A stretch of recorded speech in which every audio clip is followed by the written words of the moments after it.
अस्सलाम वालेकुम। Welcome to another informative video of जानो अबाउट ट्रैवल। अगर आप लोग दुबई टूर का सोच रहे हैं और आपको उसके वीज़ा के बारे में इंफॉर्मेशन चाहिए, यूएई वीज़ा के बारे में कि टूरिस्ट के लिए क्या वीज़ा रिक्वायरमेंट होती हैं और क्या उसकी प्रोसेसिंग फ़ी वगैरह होती है, तो आज इस वीडियो में सब डिस्कस करते हैं। तो चलें फिर शुरुआत करते हैं अपनी आज की वीडियो की, जिसमें है यूएई टूरिस्ट वीज़ा की सारी इंफॉर्मेशन। अच्छा, यूएई वीज़ा एक्वायर करना इजी है और चीपर भी है दूसरी ट्रैवल डेस्टिनेशंस के मुकाबले में, क्योंकि इसमें फ्यू डॉक्यूमेंट रिक्वायरमेंट्स होती हैं और उसकी फ़ी भी थोड़ी रीज़नेबल होती है। तो अब मैं आपको बताता हूँ कि आप यूएई वीज़ा जो है वो ऑनलाइन भी अप्लाई कर सकते हैं एमिरेट्स वीज़ा ऑनलाइन की वेबसाइट से, जिसका मैं लिंक आपको शेयर कर दूँगा डिस्क्रिप्शन में। अच्छा, अब हम बात करते हैं इसकी डॉक्यूमेंट रिक्वायरमेंट्स की। तो आपको जो है वो पासपोर्ट चाहिए होगा जो कि वैलिड हो अप टू 6 मंथ्स और एटलीस्ट उसके 4 पेजेस ब्लैंक हो। स्मार्ट CNIC चाहिए होगा। स्मार्ट कार्ड के अलावा आपका जो नॉर्मल CNIC विदाउट चिप वो नहीं चलेगा। आप सब चिप बेस्ड जो आपको नादरा ने इशू किए हैं वो CNIC चलेंगे। इसके साथ साथ आपको पासपोर्ट साइज़ फ़ोटो चाहिए होगी with white background. Travel insurance चाहिए होगी। ट्रैवल इंश्योरेंस जो कि 2000 रुपीज़ में बन जाती है, तो वो अगर आप किसी एजेंट के थ्रू करवा रहे हैं तो आपको वो बना देंगे, अदरवाइज़ आप लोग खुद भी बनवा सकते हैं रेलेवेंट कंपनी से। अच्छा, इसके साथ साथ आपको जो है प्रूफ ऑफ कोविड-19 वैक्सीनेशन है। वैक्सीनेशन इसलिए क्योंकि वैक्सीनेशन हर ट्रैवल डेस्टिनेशन ने मस्ट कर दी है, तो दुबई भी उन्हीं में से एक है।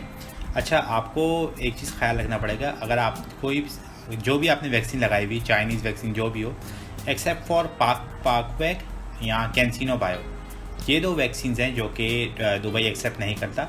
उसके अलावा सारी वैक्सीन एक्सेप्ट करता है। इन दैट केस अगर आप लोगों ने इन दोनों वैक्सीन में से कोई लगवाई हुई है तो आप उसके लिए बूस्टर शॉट्स लगवाएंगे, फाइज़र का, मॉडर्ना का या फिर एस्ट्राजेनेका का। अच्छा, जब आप दुबई यूएई विज़िट वीज़ा के लिए अप्लाई कर रहे हैं, टूरिस्ट वीज़ा के लिए अप्लाई कर रहे हैं, तो आपको 2 वे टिकट भी चाहिए होगा of the same airline as a proof. साथ में आपको, अच्छा, ये जो एयरलाइन है इसकी जो आप एयरलाइन जिसकी टिकट आप करवाएंगे ये यूएई की होनी चाहिए, चाहे वो एमिरेट्स हो, इतिहाद एयरवेज हो या फ्लाई दुबई हो, जो भी हो। अच्छा, क्योंकि वो प्रेफर करता है, यूएई प्रेफर करता है कि आप उसकी एयरलाइन की टिकट करवा रहे हैं, तो फिर आपके वीज़ा प्रोसेसिंग टाइम भी कम होने के भी चांसेस होते हैं और वीज़ा जल्दी इशू हो जाता है। अच्छा, और इसके साथ आपका अकोमोडेशन और उसका होटल का जो है ना बुकिंग का प्रूफ होना चाहिए। आप जहाँ भी अगर रह रहे हैं तो उसका आपको प्रूफ देना होगा। साथ में अगर आपकी होटल बुकिंग नहीं है, आप अपने किसी रिलेटिव के पास जा रहे हैं, तो उनकी जो है आपको एमिरेट्स आईडी चाहिए होगी और साथ में एड्रेस चाहिए होगा और उनकी कॉपी ऑफ देयर पासपोर्ट, और उनका पासपोर्ट है उसकी कॉपी भी चाहिए होगी। अच्छा, आप जा रहे हैं तो आपको एक और चीज़ का ख्याल रखना है कि आपको कोविड-19 का जो टेस्ट करवाना होगा, वो एयरलाइन की रिक्वायरमेंट होती है कि जब आप टेस्ट करवा लेते हैं कोविड-19 का, तो आपको विद इन 48 आवर्स ट्रैवल करना होता है, अदरवाइज़ फिर वो आपका टेस्ट एक्सेप्ट नहीं होता। तो ये भी आपको चीज़ ध्यान में रखनी पड़ेगी। अच्छा, आप अगर ट्रैवल कर रहे हैं दुबई, यूएई में विज़िट करें, दुबई ट्रैवल करें, तो अगर आप 30 डेज़ के लिए भी ट्रैवल करें तो आपके पास मिनिमम कैश जो है वो अराउंड 2000 to 2500 दिरहम होना चाहिए आपके पास, ताकि अथॉरिटीज़ को पता हो कि आप वहाँ अगर जाके स्टे कर रहे हैं फॉर 30 डेज़, तो आपके पास इतना कैश है कि आप अपने एक्सपेंसेस को बेयर कर सकते हैं, अपने एक्सपेंसेस का ख्याल रख सकते हैं। अच्छा, इसके साथ साथ मैं आपको ये बताता चलूँ, जो यूएई वीज़ा फ़ी है, यूएई टूरिस्ट वीज़ा जो फ़ी है वो अराउंड $90 है फॉर 30 डेज़, जो कि अराउंड 15 to 16,000 होता है अगर आप आज के करंट एक्सचेंज रेट के हिसाब से देखें। और इसके साथ साथ अगर आप चाहते हैं तो किसी आप ट्रस्टेड ट्रैवल एजेंट के थ्रू भी अप्लाई कर सकते हैं, जो कि आपको 1000 to 2000 एक्स्ट्रा पड़ेगा, लेकिन उसमें आपकी ट्रैवल इंश्योरेंस इंक्लूडेड होगी, यानी कि आपको अलग से अप्लाई नहीं करना पड़ेगा। तो ये भी एक फ़ायदा है, बेनिफिट है। मतलब सारा आपका जो डॉक्यूमेंट सबमिशन है, जो भी काम है, वो सारा ट्रैवल एजेंट खुद ही देख लेंगे।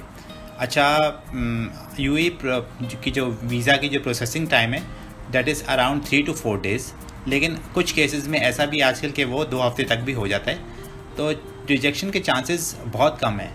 अगर आप रिजेक्शन की बात करें तो बहुत कम चांसेस होते हैं। अगर आपने सारे रिक्वायरमेंट्स फुलफ़िल की हुई हैं और आपका पर्पज़ ऑफ ट्रैवलिंग क्लियर है, आपने अपने अथॉरिटीज़ को क्लियरली बता दी कि आप विज़िट करने के लिए जा रहे हैं, तो आपका वीज़ा के रिजेक्शन के चांसेस बहुत कम होते हैं। अच्छा, साथ में आपका जब पासपोर्ट जब आपका वीज़ा लग के आ जाता है तो वो वीज़ा जो है वो अराउंड 58 डेज़ के लिए वैलिड होता है। इट मीन्स कि आपको 58 डेज़ के अंदर ट्रैवल करना होता है, अदरवाइज़ वो वीज़ा जो है वो एक्सपायर हो जाता है। तो ये भी चीज़ आपको एक जहन में रखनी पड़ेगी। अच्छा, अब जब मैं तमाम चीज़ें डिस्कस कर चुका हूँ यूई विज़िट वीज़ा के बारे में, उसकी प्रोसेसिंग फ़ी और उसके डॉक्यूमेंट रिक्वायरमेंट्स के बारे में, तो मैं अपनी वीडियो को यहाँ रैप अप करता हूँ। उम्मीद है आपको हमारी वीडियो पसंद आई होगी और इन्फॉर्मेटिव लगी होगी।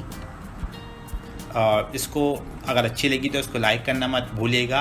इसको अपने सोशल सर्कल में शेयर कीजिएगा ताकि उनको भी ये इन्फॉर्मेशन के बारे में पता चले अगर वो दुबई या यूएई विज़िट करने का सोच रहे हैं। और हमारे जो चैनल है उसको सब्सक्राइब करना मत भूलिएगा। अच्छा, आपसे इंशाल्लाह नेक्स्ट वीडियो में मुलाकात होगी। इन द मीन टाइम आप हमारे डिटेल वीडियो जो हमने लिविंग एक्सपेंसेस दुबई पे बनाई है उसको ज़रूर देखिएगा। उसमें भी बहुत इन्फॉर्मेटिव चीज़ें आपको मालूम होगी अगर आप दुबई मूव करने का सोच रहे हैं। अपना ख्याल रखिएगा। Take care. अल्लाह हाफिज़।